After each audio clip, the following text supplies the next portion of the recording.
Hello everyone, here you go. It's low tide. We finally caught just a pan fry. Ito po mga kawayan.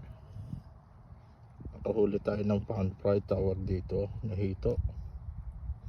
Gamit po ang Santee Cooper rig na yun nabanggit ko noon. Ano po, sira yung floater natin yan po. Pero yan po pabigat. Yung pong rod natin, yung pen na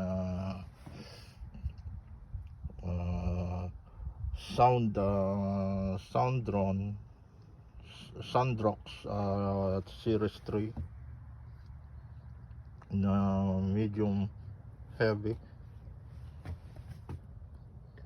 At ang linya po natin ay Pro brand braided